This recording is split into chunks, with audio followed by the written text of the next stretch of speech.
Hello, welcome to part 29 of Let's Play Brother 3. So we just defeated the jealous base after some lack of luck, and now we are in the DCMC's private headquarters. Their sneaky headquarters.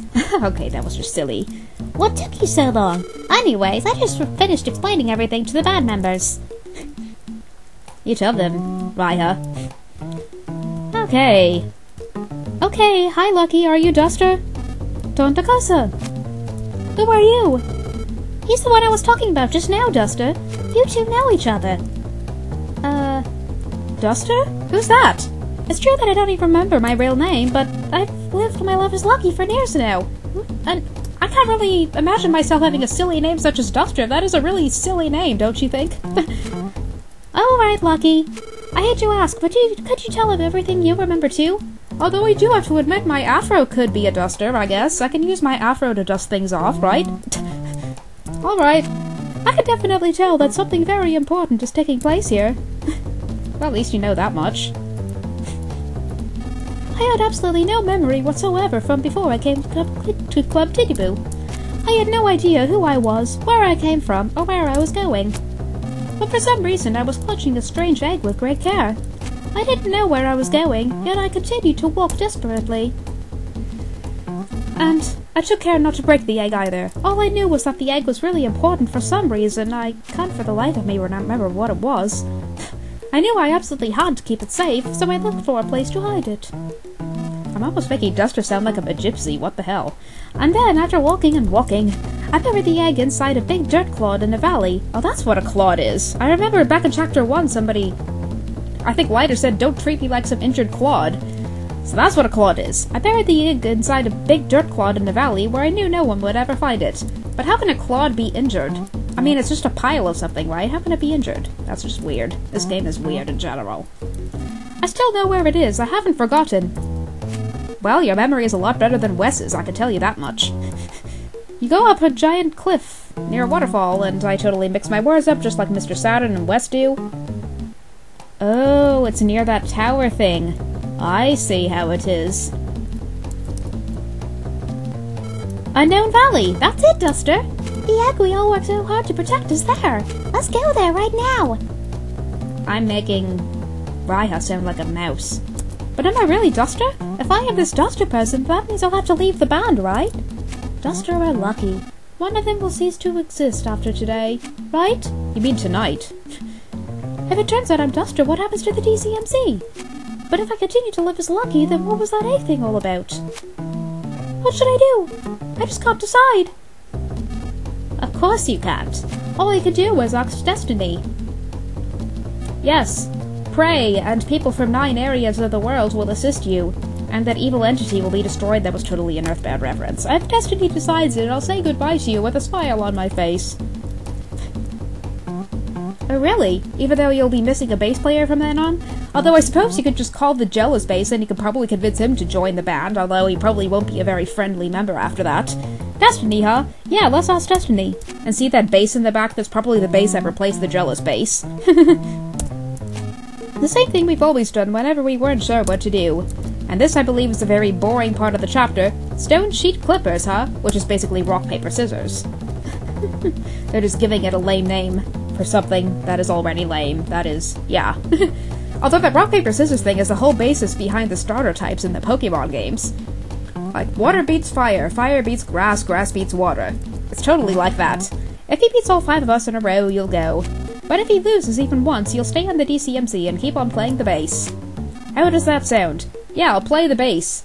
Playing the bass. That sounds like something a baseball player would do. Playing the bass? Or 4 basses? No. 5 in a row, huh? I'm cool with that. You there. You're okay with that, right? My name is not you there. My name is Lucas. Don't you know by now?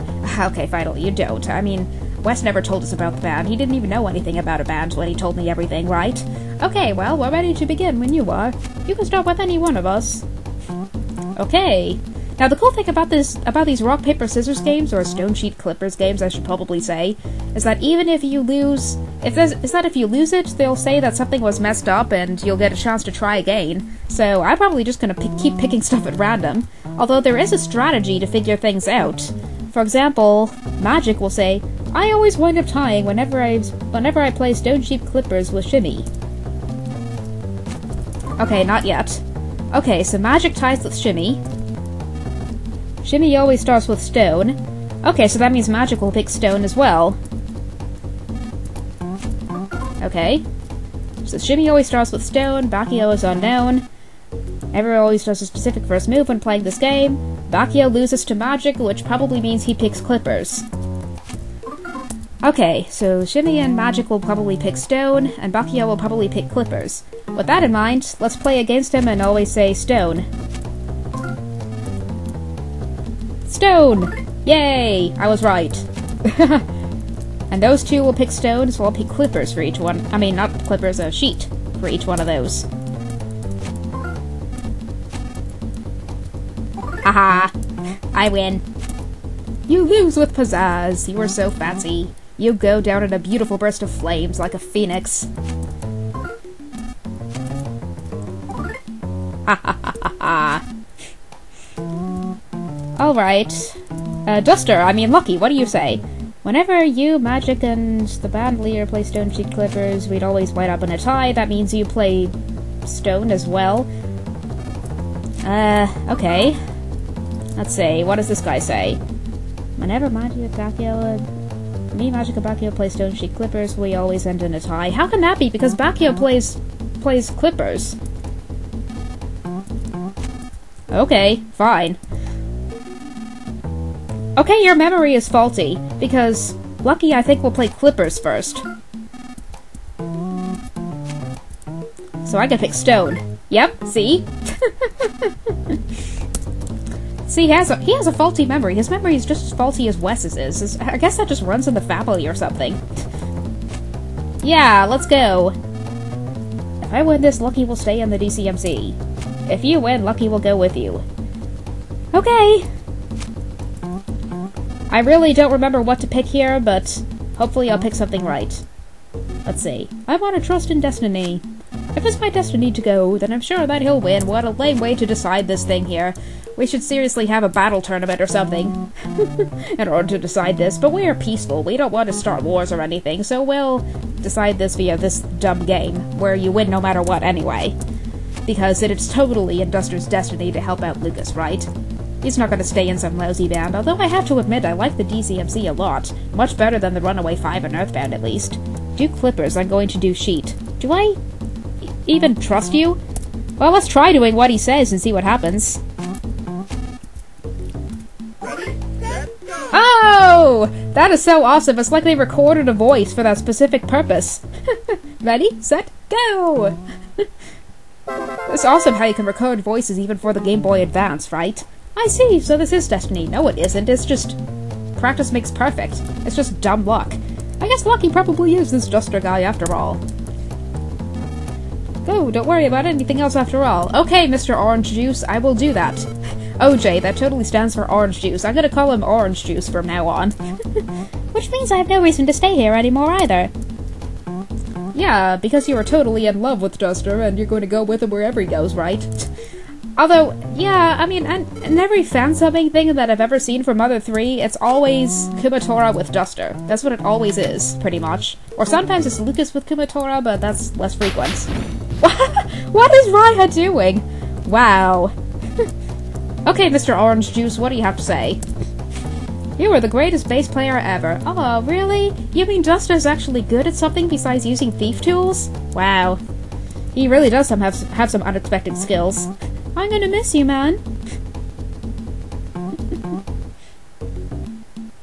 Well, at least you're not calling him a kid, I guess. I hope we meet again someday. Well, they will, but that won't happen for quite a long time. But this is not the last we will ever see of the DCMC. They will appear again, trust me, which is a good thing. And even before they appear again, they'll play a very important role through a certain fan of theirs, but again, I probably shouldn't be mentioning that. Lucky! So is he really lucky? Does that mean his luck will increase by a lot? Although I don't think luck is even a stat in this game. I know it is in Earthbound. I don't know about this game. I still don't remember anything, but I'll come with you guys anyway. Okay, let's go! Oh wow, and it actually says Duster there. Yay! Duster joined our party again! I'm so happy! What level is Duster at compared to everybody now? I'm curious. Let's find out. Okay, so Lucas is level 19. Oh wow, Lucas and Duster are tied via level up, but Duster's closer to leveling up. Huh. Wow, Lucas is actually the furthest behind now. That is just funny. Although, I don't know. Oh my gosh, what did Raiha do to Wow, Raiha, you really are tough. You took care of those bodyguards like that? Yay. Let's go! And she joins our party too, and I believe Raiha is actually the one who is the most behind on leveling up. Even though she did gain some experience during Chapter 3, during that whole episode with the pork tank. Let's see if I'm right. Yeah, she's level 16. She's behind. It figures. The girl is always behind. This game is so sexist. Let's see what's in the other rooms out of curiosity. Magic's room. The door's locked. Okay, fine. Everybody's door is going to be locked. Is the vending machine over there working out of curiosity? At least I think that's a vending machine. Oh great, Lucas is feverish, which means we can't dash or anything. Yeah, let's insert 10 DP, see what happens. It's a big city cola! That's nice. Hey, does Duster still have the same inventory? Ah, that's not the inventory. What am I talking about? Yay, he does! Oh wow, and he's now wielding DCMC boxers. Interesting. And Raiha still has the same inventory? That's good. Same inventory as she did in Chapter 3. See, that's what I told you before. For the most part, all the characters will keep their inventory for one chapter to the next. But for some reason, Duster doesn't do that from Chapter 1 to Chapter 2, which is kind of weird. We unlocked the door. We opened the castle gate. No. Oh, here we're coming up at a really touching cutscene. Let's see, can we go back in here? Huh? What? What is it? There's someone on the stage. Maybe more than one someone. Oh, this is a really touching moment. This is one of the most touching moments of this whole game, I think. They're playing a song, even with Lucky gone. Bon voyage, amigo. The guy in the sky is grand to give to a friend who's about to set out. How much time we wasted laughing together. But guy in the sky, oh how we loved that wasted time and all those helpless smiles. Bon voyage, amigo. I miss you, Lucky. We will always miss you, man. I totally did not rehearse that song, so I apologize if it didn't quite sound right. Odd. When I first heard that song, I was like, aww. What? Who in their right mind punches Duster? Seriously. Maybe they thought he was a bum. Maybe that's why they punched him. They thought he was just trying to come there for like all the hot girls who were in the auditorium or whatnot. I don't know. Or maybe to try to dig Violet or something. There I go with that fan-shipping thing again. Wow, I have to admit they do a pretty awesome song without a bass player. Now I think if I remember correctly, there was somebody in the Runaway 5 in Earthbound who was named Lucky. Well, there was someone named Lucky. I don't know if it was one of the Runaway 5, but there was somebody named Lucky. That was just kind of a weird coincidence. Time to go, son. Thanks, guys. And he takes his afro off, so that means he is officially Duster. He has officially gone back from being a bass player to being a thief. Which is interesting, because in a lot of stories, you hear a thief vowing to not steal things anymore. But for Duster, it's just the opposite. It's like he has a passion for stealing things that will never go away.